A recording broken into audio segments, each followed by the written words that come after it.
É, Olá a todos, o Mobile está estreando um novo modelo de entrevista, formato em vídeo, faz parte do nosso novo planejamento, né? Então, presença mais digital em formatos diferentes, principalmente nas redes sociais. Hoje nós vamos falar com o Cláudio Perim, ele é consultor para o setor moveleiro, e o objetivo deste bate-papo é entender um pouco mais sobre as práticas de gestão e administração para a marcenaria.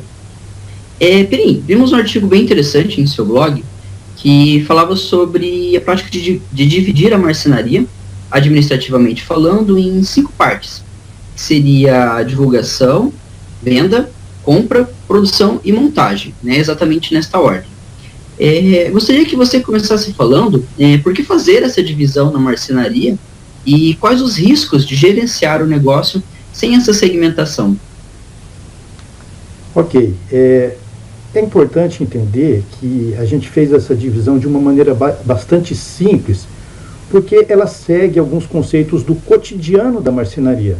Então, em um primeiro momento, nós temos a divulgação, a gente encara ela como uma venda passiva, você exibe seus produtos, serviços ou qualquer outro diferencial que seja capaz de atrair um provável cliente.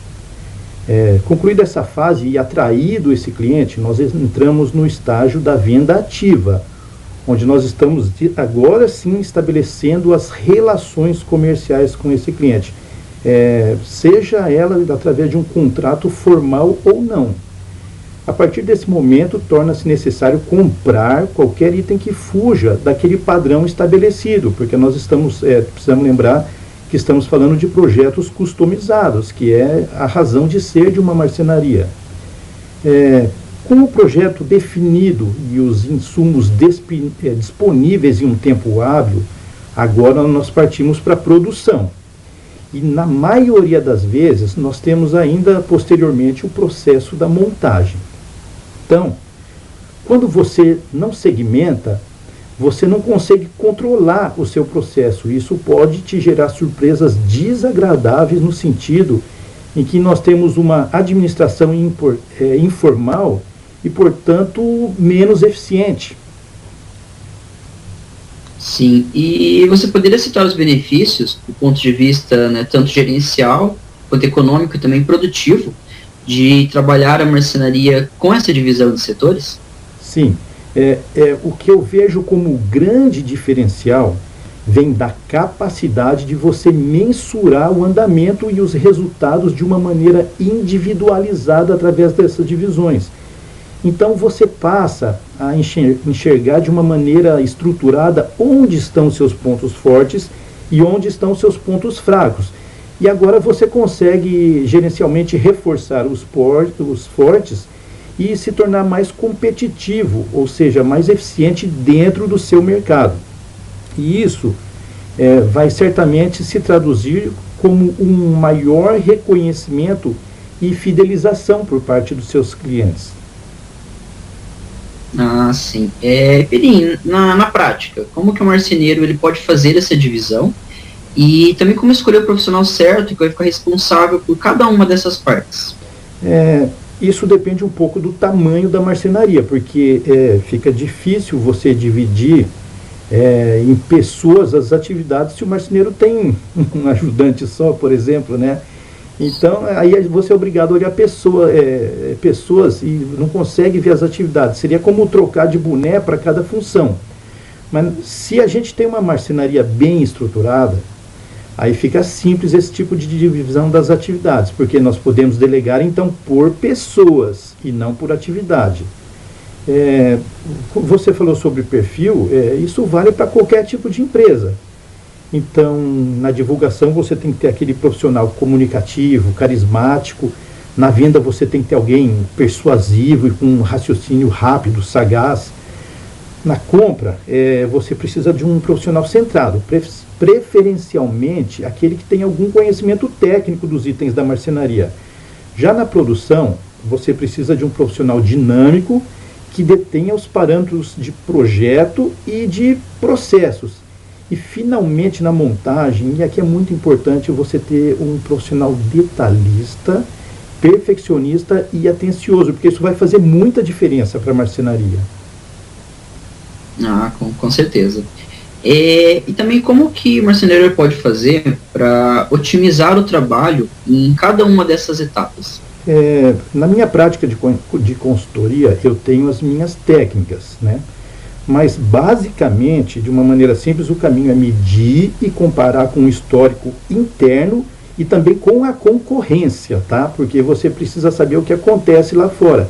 Então, é sempre importante observar e questionar se existe uma maneira mais produtiva para atingir esses resultados que você planejou. Sim.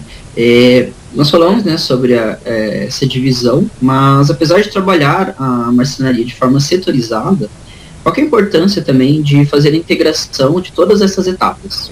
Uma empresa que não tem diálogo, que não se conversa, ela está fadada a um insucesso. Um outro ponto também é que se não existe um comprometimento, fica difícil em qualquer lugar, não é só na marcenaria não, tá? Então, por outro lado, ninguém tem o poder da telepatia. Então, o andamento dessas fases que acontece, ele precisa estar bastante claro para todos. Eu costumo trabalhar com a gestão à vista, mas quando isso não é possível, existem as reuniões e os relatórios que precisam circular. Essa é uma outra saída. Sim. Você de voltar só em um ponto, né? Você comentou ali sobre as marcenarias, né, de pequeno porte. Muitas vezes trabalham com times, né, bem reduzidos. Gostaria de frisar como que elas podem fazer essa divisão de setores. Aí vai voltar aquilo que eu falei anteriormente, né? Não tem outro jeito. O pessoal tem que trocar o boné, colocar a mão na massa.